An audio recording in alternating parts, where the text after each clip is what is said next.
Pimpi, al fin Aprendiendo viernes. el otro aire y no Sí, el aire acondicionado. El aire acondicionado. Al fin viernes, sí, señor. Sí, ¿cómo estamos, Pimpi?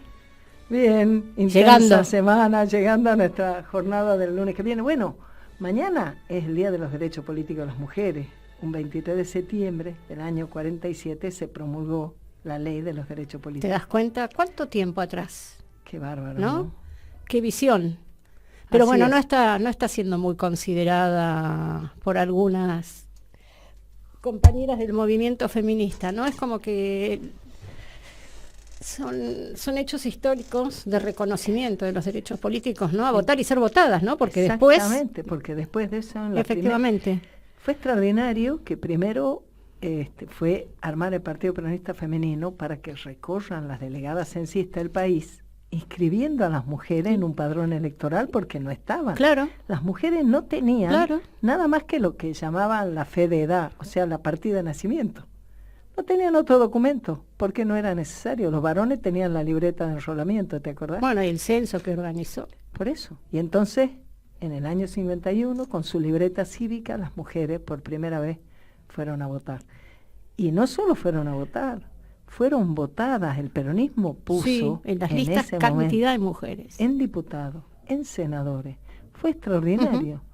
Esas son las revoluciones donde vos decís, bueno, son cambios que desestructuran lo que hay que desestructurar y que conforman las nuevas realidades donde varones y mujeres empiezan a compartir también el mundo de las decisiones en el afuera. Y hoy también discutimos que ellos deban estar incorporadas y ser parte protagónica y trabajadora en el otro mundo, el mundo privado, el mundo del hogar. Y si vos me permitís, en el programa Por favor. de La Hora de Moreno, Es su programa. nuestro programa, Su es el nombre de nuestro candidato a la Sí, por Comuna eso, 7, ya pero me quedó, después ya me te quedó, ya me quedó. Ya vamos a hablar de eso. Sí. Pero el lunes 25 de septiembre, un día que fue triste también el 73, porque acababa de arrasar en la urna el general Perón y lo asesinaron al compañero José Ignacio Rucci, de la CGT, de la UOM. Pero bueno, en ese día nosotras, del Sindicato de Amas de Casa, vamos a celebrar que este año hemos cumplido 40 años y vamos a presentar un libro. ¡Epa! Grande, grande, Un libro grande. donde nos vemos con unos rulos espantosos hace 25 años, unos pelos que no se puede creer, una ropa y todo el camino recorrido y tantas compañeras con las que hemos compartido y seguimos compartiendo, Adriana. Nosotras, las compañeras que fundamos el Sacra, mayormente estamos hoy en el Consejo de Administración de nuestra obra social. Muy bien. Diría que un doble logro. Tenemos nuestra obra social, pero además estamos las mismas que hace 40 años. Dijimos, no me importa que las feministas nos critiquen, no me importa que los machistas nos peleen. Nosotros le vamos a hablar a todas las mujeres porque le vamos a decir, señora, no diga más, yo no trabajo. Diga, yo trabajo, soy ama de casa. Y el lunes 25 de septiembre de este año, 40 años después, la esperamos en el Teatro Santa María a las 5 de la Por tarde, supuesto. en Montevideo 842, para celebrar y para que vea y se lleve nuestro libro. Cuando las mujeres, las amas de casa, rompieron el silencio y Bueno. pusieron con dimensión política el trabajo que cada mujer hacemos en nuestra casa cada día. Gracias por permitirme este espacio. Ay, pero Pimpi, no hay nada. Este es nuestro programa, sobre todo porque Pero es a lindo partir de este tiempo es la media hora de Moreno. No sé si te diste cuenta, tenés porque razón. llega a 7:30. Entonces es la media hora de Moreno. No sé qué. La primera Por eso digo, media tu programa, hora. nuestro programa, digamos, es un programa comunitario. Así que felicitaciones, Pimpi. Muchas gracias. Vamos a hablar un poquito de la coyuntura internacional, un poquito, porque viene con muchos temas el programa de hoy. Voy a tocar brevemente la crisis del grano. El cereal, bueno, ya viene a partir de que no se renovó el acuerdo del grano en el Mar Negro entre la Federación Rusa y Ucrania, que no se pudo todavía reflotar por muchas cuestiones, entre ellas, digamos, porque no hacen lugar al pedido de la Federación Rusa. La ONU está detrás de esto después de que Erdogan no pudo, pero bueno, Hay un problema con el grano en Europa, hacia el interior de Europa, hacia el interior de la Unión Europea, todo esto vinculado, por supuesto, con la zona de conflicto entre Ucrania y la Federación Rusa, y por supuesto tenemos Federación Rusa, Estados Unidos y en el medio Ucrania. ¿Qué pasó? En mayo había la Unión Europea, puso un parate a la exportación de grano, de cereal ucraniano a 5 países: Bulgaria, Hungría, Rumania, Eslovaquia, Polonia y Polonia. Eso se vio además agudizado porque como no puede salir por el Mar Negro, ahora el grano, digamos, esa zona de Europa es zona de transporte, que está cercana a la frontera con Ucrania, es zona de transporte del grano. Y resulta que la UE no renovó, digamos, dio de baja ese acuerdo temporario, que era temporario para proteger a los agricultores de esos países, para que, frente a la exportación de grano ucraniano, que va fundamentalmente para alimentar ganado. La Unión Europea deja lugar, no se efectiviza más ese acuerdo, pero los países se plantaron, estos 5 países dijeron no, nuestros agricultores no quieren importar grano ucraniano, porque afecta fuertemente a nuestra producción local. Y entonces tomaron decisiones unilaterales al margen de lo que definió la Unión Europea. ¿Qué está mostrando esto? Cómo esta cuestión, entre otras, no por supuesto, pero cómo esta cuestión de la que veníamos hablando de asentarse en los vectores nacionales y en las economías, esto está de alguna manera generando tensiones hacia el interior de la Unión Europea, agudizado por supuesto por el conflicto con Ucrania, que además lleva un montón de plata en ayuda militar. Pero además estos países, ¿qué hizo Ucrania? Dijo, esto lo denuncio, fundamentalmente los que fuertemente se opusieron, que fueron Polonia, Eslovaquia y Hungría, dijo, los denuncio ante la Organización Mundial del Comercio. Eslovaquia está negociando a ver en qué condiciones ahora, pero digo, este hecho demuestra una vez más que están en crisis los acuerdos multilaterales. Agudizado, vuelvo a insistir, no solamente porque se empiezan a sentar sobre los vectores nacionales de la economía, también los propios países europeos, que, digamos, la Unión Europea no está generando muchas condiciones. Digo, es la desglobalización lo que está empezando a ocurrir. Pone en escena el tema de la desglobalización y a mí me parece que es interesante seguir. Hubo movilizaciones de los campesinos, de los agricultores, perdón. Hubo movilizaciones de los agricultores para que no se reflotara esto y, digamos, no se les permitiera exportar el grano ucraniano a sus respectivos países. Después hubo otro tema que también es interesante. Zelensky, bueno, fue la reunión de la ONU, de Naciones Unidas, por un lado, y en ese marco Zelensky viajó a Estados Unidos. No le fue tan bien como la primera vez. Está pidiendo un refuerzo de $24.000 millones para apoyo al conflicto, un conflicto que está empantanado y que está siendo, digamos, puesto en cuestión. Se empieza a tener otras aristas donde se pone áspero, no, y además se pone áspero también al interior de la ONU. Hay todo un proceso de desglobalización del cual nosotros veníamos hablando hace mucho, pero que, digamos, ahora hay cada vez más elementos que nos acercan. Incluso la última reunión de los G7, fue de los G20, donde China, digamos, que se sentó en un momento en la mesa de la globalización, digamos, también se está corriendo, producto de que se están asentando los grandes países y los países que están en tensión, en conflicto, sobre sus vectores nacionales, amparándose en la seguridad nacional, Estados Unidos y China.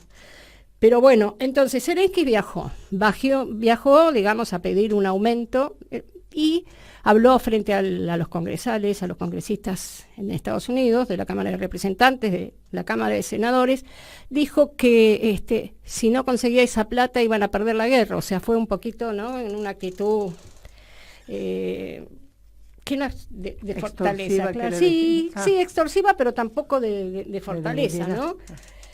No logró, los republicanos se plantaron fuertemente, incluso hicieron una carta a los representantes, los diputados y los senadores. McCarthy, que es el de la Cámara, es republicano, y el de la Cámara de Representantes es uno de los que se reunió, y dijeron, bueno, no estaría funcionando, nosotros no estaríamos de acuerdo con eso, porque además aparece otro tema, que es que no hay control sobre los fondos. No hay control, dijeron, no vimos una factura, no vimos 24, ¿sabés cuánta plata ya en estas 4 oportunidades que el Congreso norteamericano aprobó los fondos para Ucrania? $113 mil millones. Y esto, digo, el tema de el control de los fondos, ¿no? Que son fortunas, ¿no? Imaginarse esa cantidad de dinero, hay mucho cuestionamiento, algunos dicen que en Europa que estaría en duda también, digamos, la actitud del propio Zelensky. Pero ¿qué hizo Zelensky? En parte yo creo que también en un tiro por elevación es una respuesta a esta no hay fiscalización. Dio de baja la otra vez al ministro de Defensa y esta vez a la plana mayor del Ministerio de Defensa, basado en toda investigación sobre la corrupción, ¿no? Estados Unidos está diciendo, no te damos plata, ¿qué pasa con esa plata? No hay rendición de cuentas, y por el otro lado, bueno, es un tema a considerar. ¿Y qué está pasando con los ministros de defensa y los ministerios de defensa? Porque, bueno, por un lado en Ucrania, que además el Ministerio de Defensa es un lugar caliente, es el que recibe los fondos y está con la política de defensa. Pero también ha desaparecido en China el ministro de Defensa, desaparecido del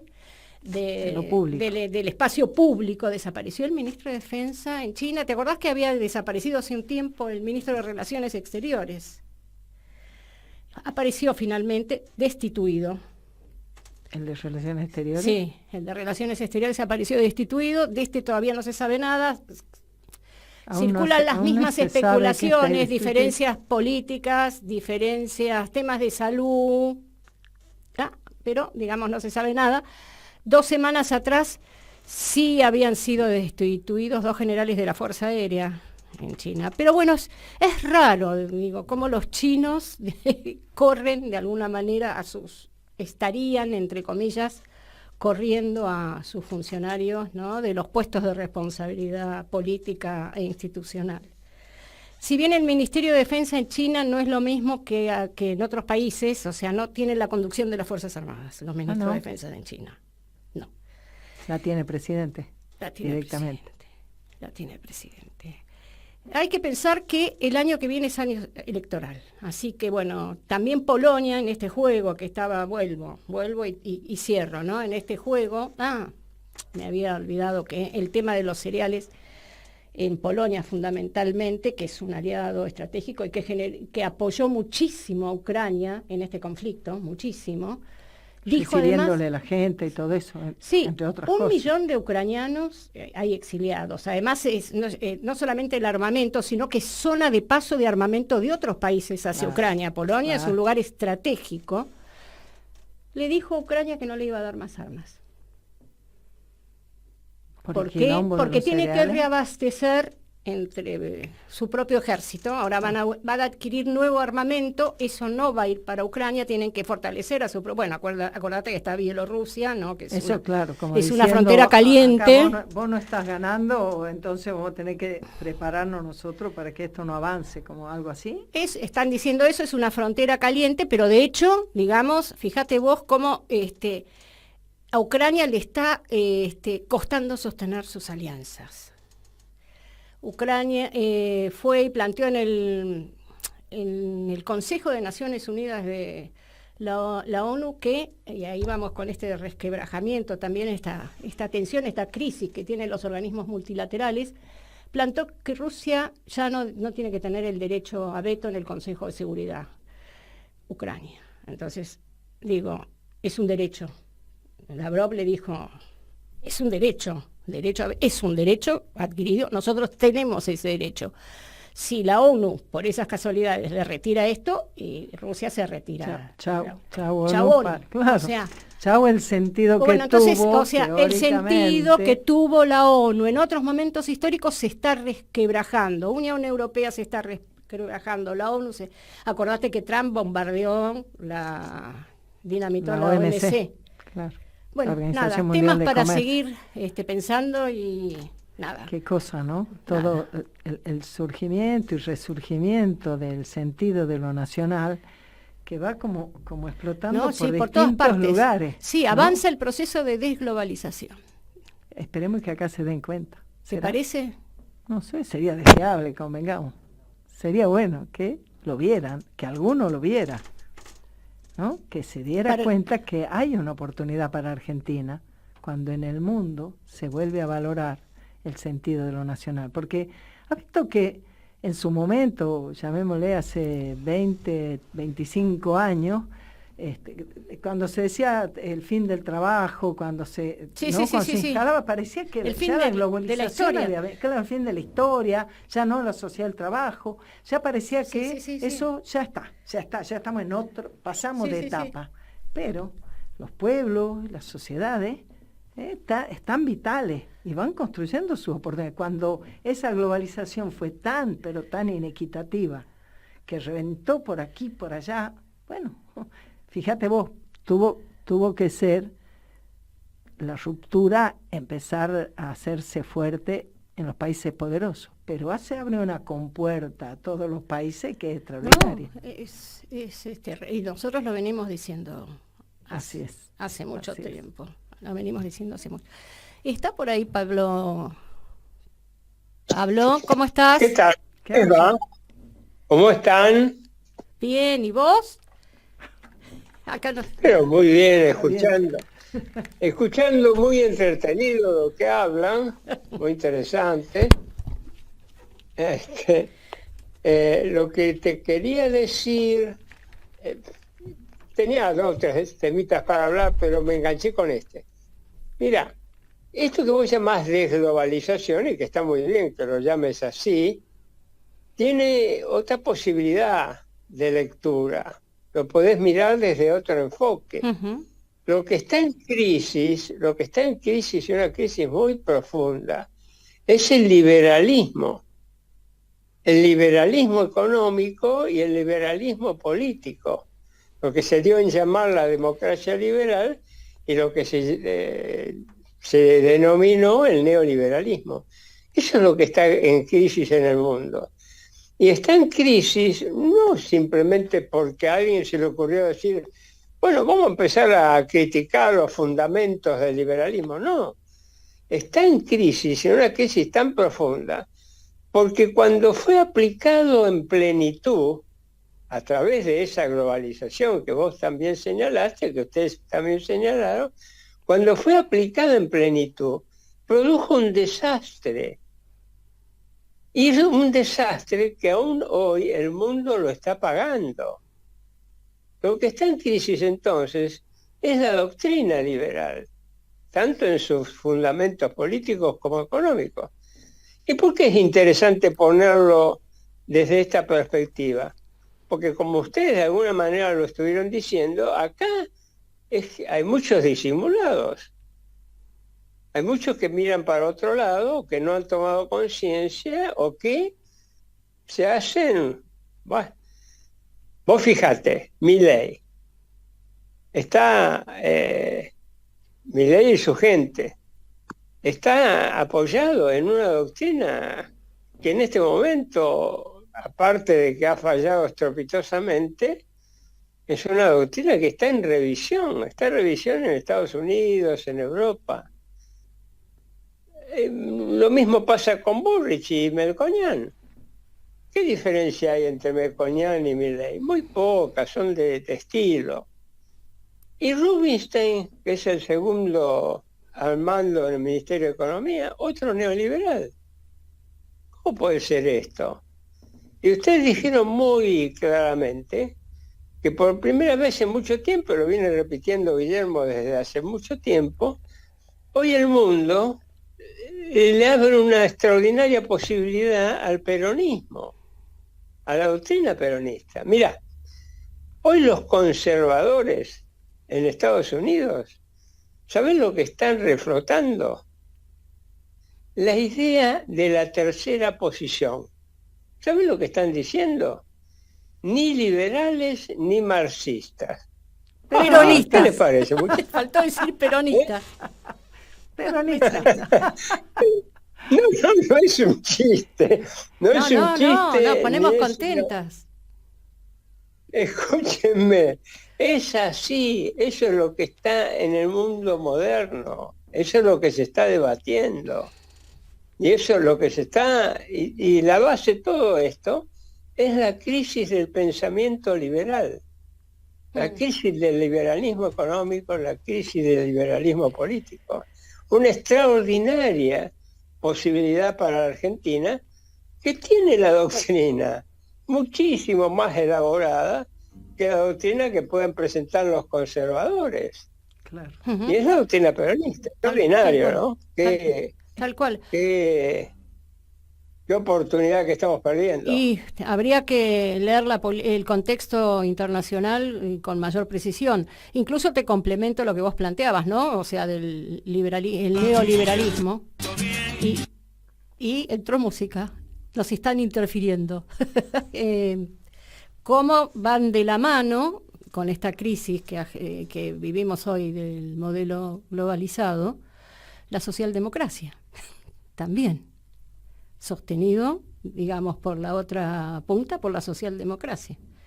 Que esto es lo que nos está pasando en América Latina, ¿no? Tanto los modelos neoliberales como socialdemócratas no han dado cuenta de modelos de desarrollo propios que trajeran bienestar a sus respectivos pueblos. Tal cual. Pero lo que demuestra la evolución internacional, cuando uno estudia, digamos, la historia de los últimos 40, 50 años, 60, que fueron de neto predominio de las ideas liberales, que esas ideas liberales, tanto en lo político, en lo social, como en lo económico, fueron impulsadas no solo por los viejos liberales de la escuela austríaca, sino por los socialdemócratas.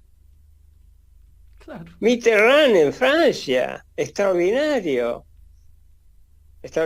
por el apoyo y la fuerza que le dio a todo el componente neoliberal. Carter en Estados Unidos. Esto es lo que nos enseña la historia. La historia nos enseña Felipe González en España. No hay grandes diferencias entre el liberalismo económico y político y la socialdemocracia. Por eso, en algún momento yo me atreví a decir que la socialdemocracia era un neoliberalismo edulcorado. Claro. Las dos caras de la misma moneda. Claro, era poner en práctica el neoliberalismo y después diciendo, uy, mirá los problemas sociales que nos trae el neoliberalismo.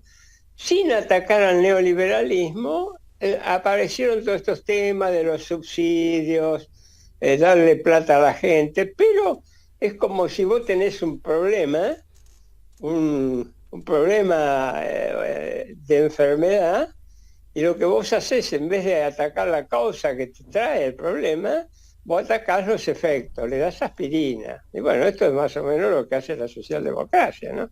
Qué moderno que sos vos, yo le he dicho, le das un genior. Ya no hay genior. No. Yo hubiera dicho, le das un genior. Pimpi, por favor.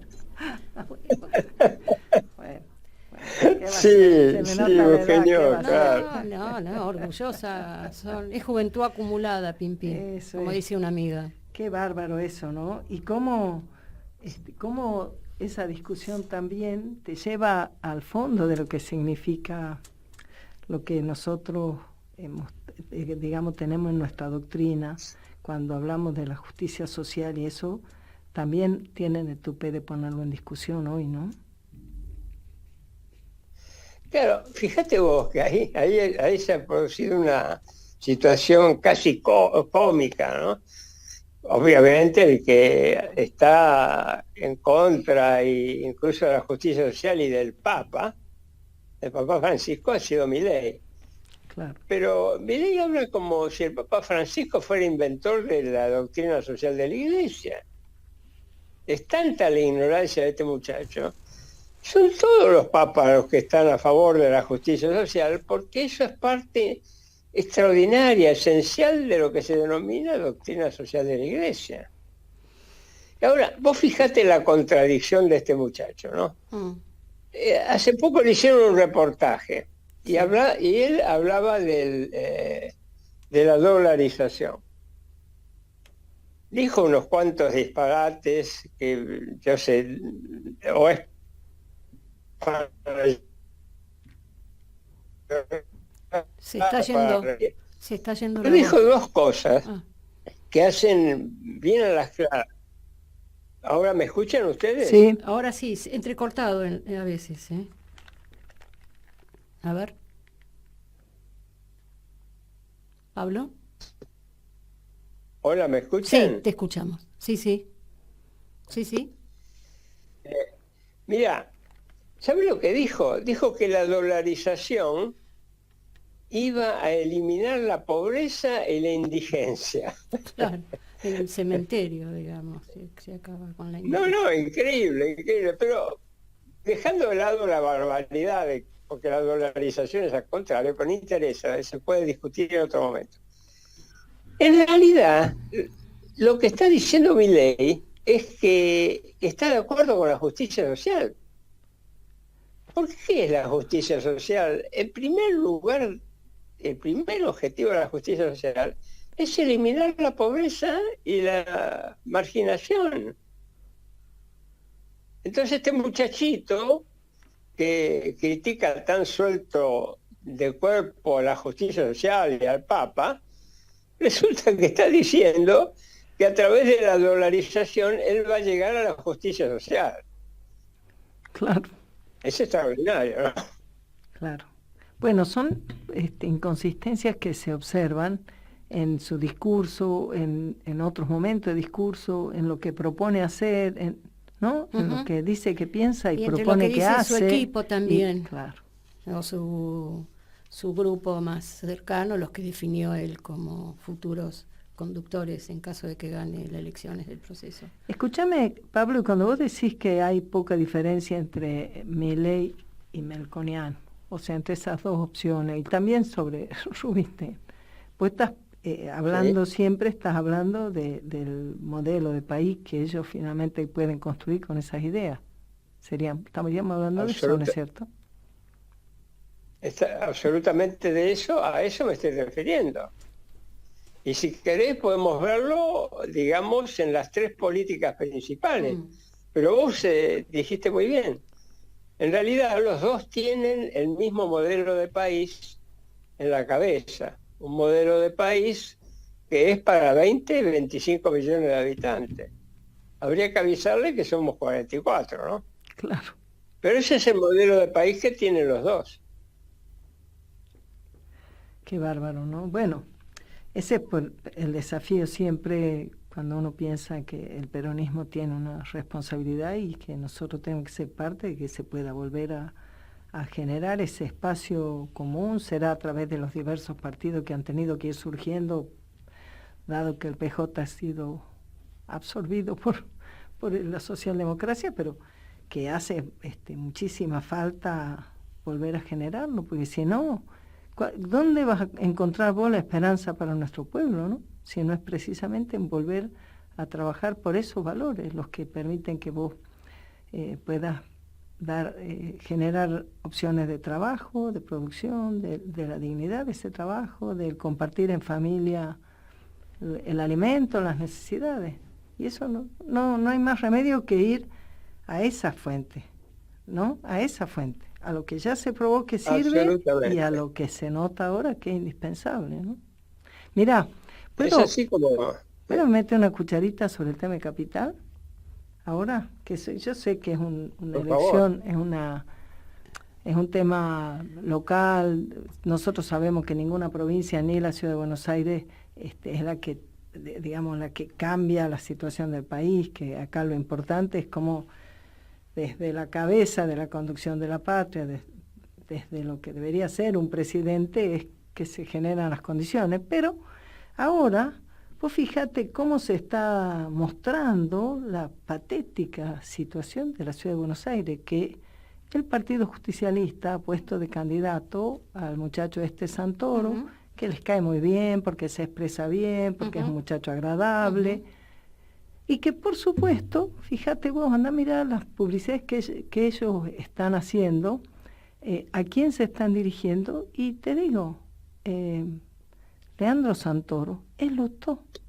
Leandro Santoro es Lustó. Lustó perdió con Jorge Macri, pero quedó este chico Santoro, que además está expresando que va a buscar el voto radical. Y además de eso tomó 10 puntos de la propuesta de Lustó. Tomó 10 puntos de la propuesta de Lustó. Por ejemplo, ¿crees que te diga? Es que son lo mismo. Son la banda de radicales que desde el año 83 en Formosa Primera Cuadra tenía el comité, iba a decir la unidad básica, el comité radical de Schuberov, el rector eterno de la UBA, desde donde hicieron todos los chanchullos y los negocios por los cuales Lustó siempre fue socio de Rodríguez Larreta. Y ahora quieren decirte que lo mejor es que votes a Santoro. Y yo te digo, Santoro es Lustó, Jacobiti, los negocios de la UBA y de la ciudad. ¿Qué motivo podría tener el peronismo, el pueblo de la Ciudad de Buenos Aires, para votar a Santoro? ¿Qué tiene de mejor que Macri? Bueno, si se han quedado mudos, no sé qué decirles. No, está bien. Ahora, y nosotros, bueno, después... Decí terminar y... No, es que te iba a contar solamente, pero tengo que buscarle en mi cartera, una pequeña cosa, y es que... bueno, buscala y escuchamos a Telam. Dale. ¿Te parece, Chino? Me encanta. ¿Estamos? Vamos. Ahí va.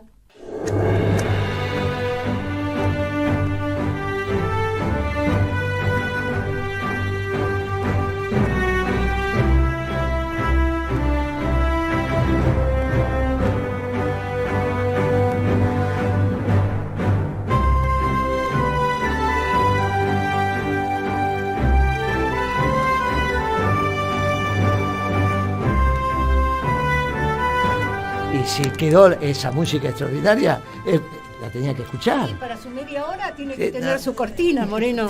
Porque ustedes me la sacan cuando no estoy yo. No la ponen. Lo estamos recibiendo con su cortina para su media hora de Moreno. Le toca su media hora ahora. A mí me gustó, estuvo bien. Es la música hecha especialmente para nosotros y a ustedes no les gusta. Qué problema que tengo. ¿Cómo estamos? Estamos bien, mejor que Ucrania pidiendo plata. Ucrania, dice. Es que la Guitia está contando aquí en qué quilombo anda y yo dije, bueno, soltamos un poco mejor. Un poco mejor, sí. Estamos con decisiones que está tomando el candidato, que es obviamente también el ministro de Economía, que son... lamentablemente tienen un tufillo y tienen su lógica que así sea. A la primera etapa del gobierno de Macri. ¿Qué pasó en la primera etapa del gobierno de Macri? A ver si recordamos, Guitia, porque en esa época no estaba Pimpi, pero usted estaba. ¿Y Pimpi por qué no estaba? No estaba porque no venía siempre, no sé qué pasaba. Yo pensaría que usted no me invitaba, pero lo dejemos ahí. Lo dejamos ahí, bueno. Debe ser. Su etapa la discriminábamos. El precio de la comida. Exacto. Entonces, la etapa. ¿Qué hizo Macri? Devaluó y sacó retenciones. Uh-huh. Cuando vos sacaste retenciones y devaluaste, se suman los dos efectos y en términos de materia prima duplicó el precio de la materia prima. Lo duplicó por la devaluación del 60% y la quita de las retenciones. Claro, a partir de ahí se espiralizó el precio de la comida. Como todos sabemos que el poder adquisitivo del salario es lo que usted cobra menos la comida que compra, ahí le queda el poder adquisitivo sobre el resto de las cosas que va a comprar en el mercado, la camisa, la peluquería, un dentista, esto, aquello. La comida no va a dejar de comer. Por eso son bienes salarios. Y eso tipifica el poder adquisitivo. aumenta la comida, le baja el poder adquisitivo porque es menos del resto que no sea comida que tiene que comprar usted. Incluso la calidad de la comida y todo lo demás baja. ¿Qué hizo Macri entonces cuando vio lo que le pasaba en febrero? Eso pasó en enero. Febrero del 2016, la economía se le cayó como un piano, claro. Entonces ahí que le dice a Prat-Gay, salga a gastar. Del cual Alberto Fernández había hecho esa famosa declaración: ahora van a saber lo que es un ministro de Economía keynesiano, otra que Kicillof. Estaba muy contento Alberto Fernández con la designación de Prat-Gay, muy contento, búsquenlo ahí en los diarios. Muy bien. Concomitantemente con eso hubo declaraciones de otros funcionarios que decían, bueno, el gobierno anterior al menos nos dejó capacidad de endeudamiento. ¿Se acuerda de eso? Entonces salieron a endeudarse. ¿Para qué? Para financiar el gasto público. Ahora, el gasto público es en pesos. Usted paga a los trabajadores en pesos, los insumos en pesos, y a usted le prestaban dólares. Porque los inversionistas extranjeros, usted le daba un bono y traía dólares para acá. Cuando usted traía dólares, entran por el Banco Central. Pero usted, ¿para qué quiere dólares? Si tiene que pagar salarios, el cemento, esto, aquello. Entonces le decía al Banco Central, deme pesos, quédese usted con los dólares y usted me da pesos. Entonces al Tesoro le entraban pesos. Si bien se endeudaba en dólares, le entraban pesos. Con esos pesos pagaba. Por lo tanto, aumentaba la cantidad de pesos en el mercado. Entonces Sturzenegger, que dicen que sabe mucho de economía, dijo, no, pero si aumentamos la cantidad de pesos en el mercado va a haber inflación. Y entonces le dijo Macri, los voy a secar. Secar significa los voy a sacar del mercado. ¿Y cómo les voy a sacar? Y voy a poner en marcha, voy a intensificar las famosas LEBAC, que ya venían tomando velocidad con Kicillof. Kicillof, Vanoli en el Banco Central. Muy bien. Entonces, entraban dólares. El Banco Central emitía pesos para dárselo al Tesoro. El Tesoro los gastaba, pero a su vez el Banco Central querían que esos pesos no siguieran circulando. Entonces, subía la tasa de interés y ofertaba las LEBAC, que eran letras del Banco Central, a los bancos. Los bancos, en vez de agarrar los depósitos de los privados y prestárselos a otro privado para un proyecto de inversión, se los prestaba al Banco Central. Y el Banco Central los dejaba ahí quietitos. O sea, pagaba intereses por la plata que él le había dado al Banco Central y que un banco comercial después se la prestaba, porque el Tesoro le pagaba a un privado, el privado lo depositaba en el banco y el banco, en vez de volverlo a prestar, se lo prestaba al Banco Central contra la famosa LEBAC. ¿Se entiende hasta ahí? ¿Lo hago de vuelta? Sí, por favor. Bueno, vamos de vuelta. Me quedé en la tercera estación, creo. Bueno, vamos de vuelta. Macri se le cae la economía porque ya quedamos de acuerdo que los trabajadores se quedaron sin poder adquisitivo. Trabajadores, jubilados, pensionados, que etc. se pagan en pesos. Porque compraba la comida más cara, porque era más cara, porque había devaluado y sacado las retenciones. Hasta ahí estamos. Perfecto. Cuando se le cae la economía, dice, muchacho, acá hay que gastar. Bueno, ¿quién puede gastar? No le va a decir a un empresario, che, salí a gastar. Él puede gastar a través de la obra pública, a través del gasto del Estado. Entonces le dice a Prat-Gay, salí a gastar. La obra pública y los subsidios, porque bien que aumentó los planes también, Macri, ¿no? Gasto público. Claro. Sale a gastar. Entonces Prat-Gay le dice, bueno, no hay ningún problema, me voy a endeudar porque tenemos poca deuda. Entonces sale al mundo con su secretario de Finanzas, que era Caputo y compañía, el mago, y empieza a meter bonos. Esos dólares, que son deuda del Tesoro, un bono en Nueva York, y viene un neoyorquino y te presta plata, en este caso un fondo. ¿Está bien? Entonces, hay deuda del Tesoro porque puso un bono y le entraron dólares. Ahora, cuando se daba vuelta el secretario de Finanzas y le decía al secretario de Hacienda, tomá los dólares para pagar la obra pública o los subsidios, el secretario de Hacienda decía, no, viejo, yo preciso pesos. Y entonces anda a cambiarlos al central. Entonces, del central agarraba los dólares, emitía pesos y se los daba al secretario de Hacienda. El secretario de Hacienda pagaba los subsidios o pagaba la obra pública. Ahora, resulta que ahí ya los reciben. Quedaba mucha plata. Había mucha plata en el Ya mercado, entendí. porque usted lo depositaba en su cuenta. Entonces el banco, si deposita en su cuenta el pago que le hizo el Estado, puede volver a prestar la plata esa, menos el encaje correspondiente. Entonces Sturzenegger decía, no, che, pero tanta plata, tantos pesos en el mercado me va a generar inflación. Entonces Macri dijo, ¿y cómo lo solucionamos? Emito otro bono, en este caso una letra, porque es lo mismo que un bono, del Banco Central, las LEBAC. Y entonces iba a los bancos y le decía, en vez de prestar la plata, me la presta a mí. Y yo le doy una tasa de interés. Central si yo te doy una letra. Y yo te doy la letra, la LEBAC. Y voy juntando, voy engordando el Banco Central. De deuda. De deuda. De deuda. Y de plata. Porque, digamos, no, y la plata ya no, porque como le emitió el banco y es un pasivo, ahí el Banco Central la rompe, porque ya son los famosos pasivos remunerados. Porque esa plata no la quema, queda ahí, pero ya no es plata que circula. Entonces, largaban plata a través de la obra pública, deuda por todas partes. pero por el otro lado secaban la plaza.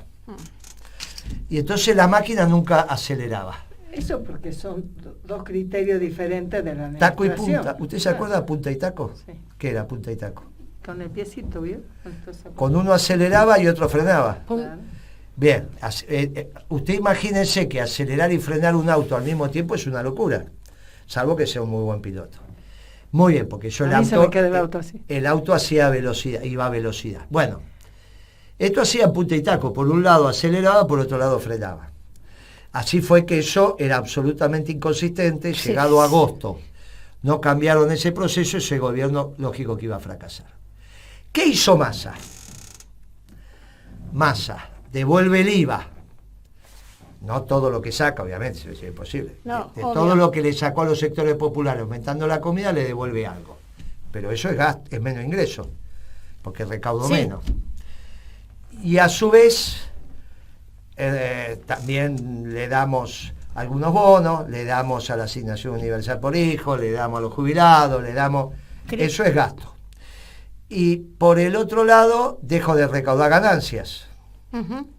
O sea, que en términos de déficit fiscal también lo incremento, sea porque recaudo menos o porque gaste más, O por ambas cosas. o por sería en ambas este cosas al caso. mismo tiempo, estoy que igual que Macri, aumento el déficit, porque Macri aumentó el déficit y se financiaba afuera. Ujú. Este aumenta el ¿Y déficit, dónde se financia? muy bien. Entonces tiene que emitir plata. Claro.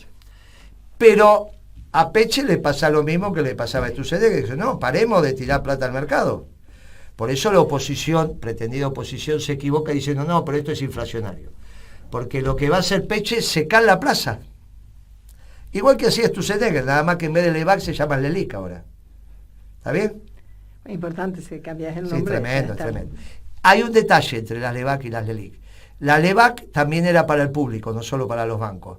En cambio, las LELIC es solo para los bancos. Ujú. ¿Está bien? Pero a los fines de lo que estamos explicando es lo mismo.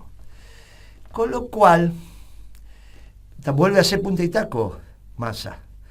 Por un lado, acelera el gasto, ya no es en este caso solo del sector público, sino también quiere que incentive el gasto del sector privado. Por eso le dice a los trabajadores, con esta plata no me vayan a comprar dólares, compren un auto, un televisor, en el discurso que dio en Plaza de Mayo. ¿Está bien? Cuando... Con los trabajadores. Claro, cuando movilizó la En CGT. el Congreso, en realidad, ¿no? No, era al principio, cuando fue el decreto de ganancia. Ah. Esto fue con la ley, estamos hablando del decreto de ganancia. Entonces le dice, con esta plata, no me vayan a comprar dólares, me compran, porque quiere incentivar el gasto. Bienes me compro. Bueno, quiere incentivar el gasto. Ahora, por un lado incentiva el gasto público y privado, como fuere, y por el otro lado seca la plaza. Usted imagínese que en agosto la cantidad de dinero que emitió el Banco Central comparado contra julio es un 2% de base monetaria, 2 y pico, cuando la inflación fue del 12%. Por lo tanto, si tenés prácticamente la misma plata y los bienes aumentaron un 12%, con la misma plata no podés comprar la misma cantidad de bienes. Comprás menos. Ujú. Y si compras menos, técnicamente, ¿Cómo se aumenta? llama? Recesión. ¿Viste? Como sabe, se hace la tonta esta vez. No se hace ¿Sabe? la tonta. Mirá cómo sabe. ¿Viste? ¿Viste cómo sabe? Así que me hago la tonta. Sí. ¿Cómo te dijo que te Mirá. haces la tonta, Pino? ¿Viste cómo sabe? Eso se llama recesión. ¿Qué es lo que está pasando ahora? Por eso no hay ventas. Porque la política monetaria es mucho más rápida que la fiscal, porque rápidamente te sacan la plata del mercado. Claro. En este caso, no solo te la sacan, sino que no la están emitiendo. No emitiste y subir los precios. Y lo mismo está pasando en septiembre. Entonces Massa, por un lado, piensa que está, y mire cómo vamos a ganar votos porque Hay que llegar a octubre. porque Dándole juntamos, oportunidad a la porque la gente gente que tiene tenga. más plata. Y por el otro lado, el Banco Central seca la plaza. Lo mismo que conté de Macri, está haciendo ahora Massa. ¿Por qué? Porque tiene las mismas cabezas. Está Marco Labaña. Se asesora con la misma Y, la gente. gente- y vos Claro, viste, la misma cabeza. y toda la misma cabeza. Son la misma crema. Claro. Los que estaban allá, con la misma cabeza están acá, e incluso los mismos nombres. Por eso no podía bajar el precio de la Es comida. el mismo ciclo económico. Claro, ¿por qué no podía ser bajar? Cuando yo digo bajen el precio de la comida, cambio el ciclo. De alguna manera. Porque si aumentás bajando el precio de la comida, el poder La adquisitivo de... posibilidad de que la gente Claro, consuma, pero claro. no tenías necesidad de aumentar la cantidad de dinero, no tenías necesidad de aumentar el déficit fiscal. Bajabas la tasa de ganancia del sector empresario y por lo tanto redistribuías ingresos al sector asalariado. No ibas a cambiar el ciclo solamente por eso, pero No, de alguna manera dabas una señal. En cambio, él hace lo mismo que hizo Macri. Y es muy fácil, si a Macri le fue mal, a Massa le va a ir mal. Por más que diga, no, mirá que la encuesta, que miren muchachos, de Massa se acuerda cada vez que algún argentino hace una compra, y un turista también, pero a favor, dice que siga Massa, porque todo está barato para ellos y para nosotros. Entras a la farmacia, es un lío. Entras a tomar un café y te dan ganas de comer 2 medialunas porque estás con alguien, llega a esta hora, es un lío. Tenés que tener una ronda de café de 5 personas, tenés que pagarla con tarjeta, pues ¿cuánta plata vas a llevar en el bolsillo si vas en un lugar? ¿Qué vas a andar con 20.000 pesos en el bolsillo? 5.000 pesos te gastás, 4.800, o sea, 2 rondas de café en el día. Yo le voy a decir, mire, imagínense la plata que yo podía ganar a los 23 años, 24 años cuando empezaba el negocio. Nada. ¿Usted me conoce? Los vendedores nos juntábamos, che, vamos a tomar un café, 3, 4 Y vendedores. Nunca pagar el café era un ¿Qué habla? problema, claro. Nos peleábamos a ver quién pagaba. Pagar un café es una tontería. ¿Cómo no vas a poder pagar una ronda de 5 o 6 cafés? Pague hoy una ronda de 5 o 6 para café. Nadie mete la mano en el bolsillo. Por eso es una cosa absurda. Tremendo. Absurda. Tremendo. Hoy fui a Tigre. Y entonces resulta que iba a estacionar en el lugar en Tigre Sur. Entonces, 600 pesos la playa. Y el hombre de la playa me reconoce y se saca una foto. Le digo, me dice, ¿es una invitación de la casa? Le digo, no, te voy a pagar. No le voy a cobrar. Pero es un montón de plata, le digo. Moreno, me dice. Pero un montón de plata, 600 pesos la hora. Es un montón de plata. Es un montón de plata. Acá voy a tribunal 850 Bueno, más. y acá ni hablé, y si vas abajo más todavía. Entonces, y en un hotel 5 estrellas, ni le digo si por eso tiene que estacionar en esos estacionamientos de los hoteles, es un lío bárbaro lo que le cuesta. Mire, todo entra al almacén, ni hablemos, entra a la carnicería, ni hablemos, entra con una situación muy particular. Usted sabe que la carne viva, kilo vivo, Cañuelas ahora, lo que antes era Liniers, recuperó el precio del 11 de abril, perdón, de agosto. ¿Vio que yo decía que hay que volver a los precios del 11 de agosto? Sí. La carne, kilo vivo, lo recuperó. 11, no el 10. ¿Se acuerdan que yo ese programa del 11, no sé por qué aumentó la carne hoy? No sé, ¿se acuerdan que dije eso? No sé por qué este golpe de la carne. No es el precio del 10, es el precio del 11. Pero lo recuperó. Ahora, no lo va a ver en los supermercados. No lo va a ver en Coto, esa baja. Porque Coto dice, 1,5 kilos de pelleto, 6.000 pesos. 4.000 el kilo. Pero no, vos pagás 6.000, pero te devuelven 1.200. Con lo cual, por lo tanto, es 4.800. 4.800, 1,5 kilos de pelleto, para Pimpi y Coto le dicen no se lo bajo nada. A mí no me devuelven. Ahora sí, bueno, a usted no, pero a Pimpi sí porque gana menos que usted. Entonces, a Pimpi le dice, la miran a Pimpi y dice, le van a devolver 1.200 por el IVA. Entonces, no te baja el precio. Entonces, ¿bajó un poquito la carne? Sí. pero no lo que bajó el kilo vivo. ¿Por qué bajó el kilo vivo? ¿Por una política del gobierno? Sí. ¿Qué hizo?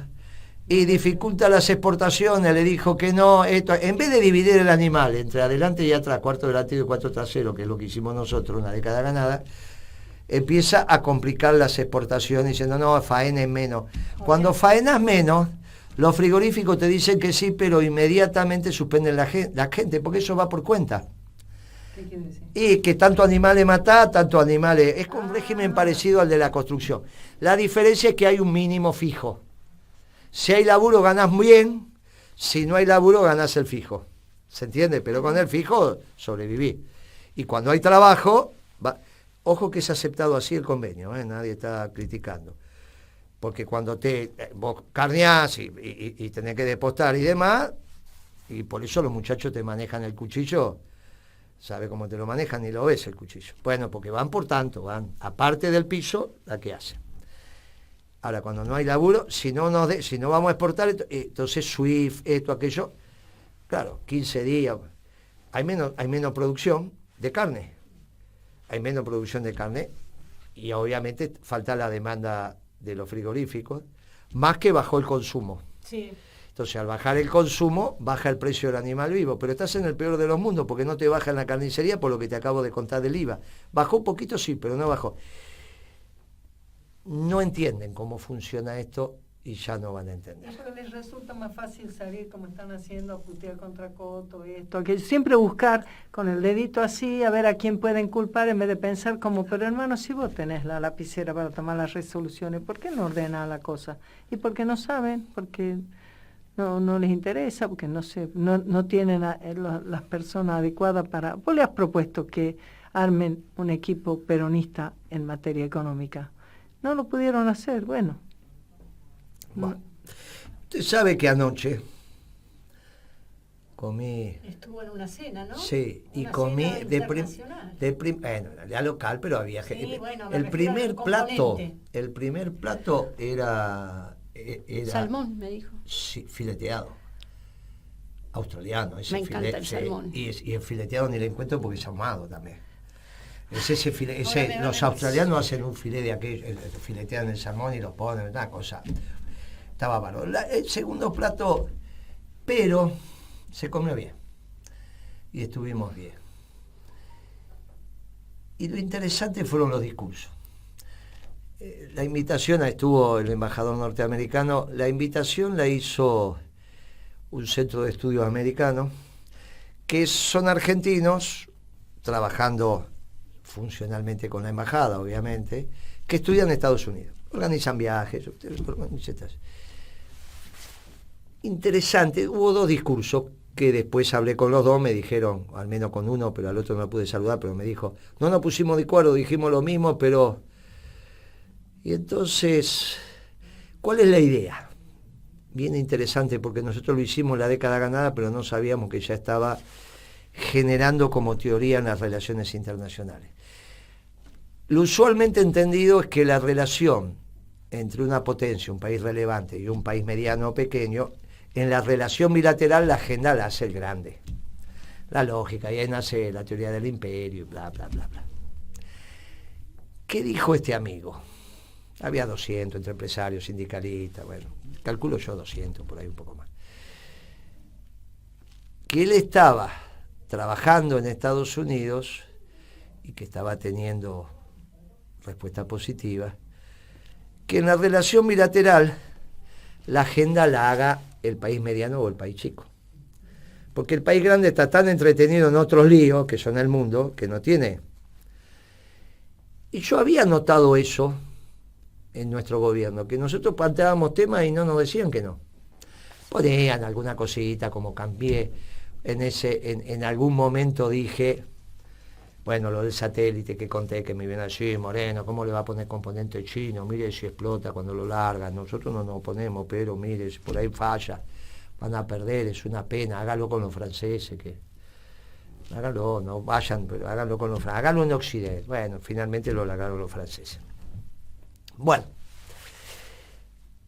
es interesante, porque finalmente nosotros tenemos una agenda bilateral muy importante con Estados Unidos y esa agenda la podemos impulsar nosotros en América para los americanos. Después vino Cisneros, que fue el segundo de Ditela, en la época de Menem, dijo exactamente lo mismo. Hay una oportunidad dentro de Occidente, no hablo de un Occidente ampliado, como decimos nosotros, que es con esas categorías judeo-cristianas musulmanas, sino habló del accidente típico, pero bueno, hay una posibilidad en Occidente de que los países pequeños o de mediana envergadura planteemos, sobre todo cuando el mundo tiene estos problemas, porque están distraídos. Sí, están ocupados. Claro.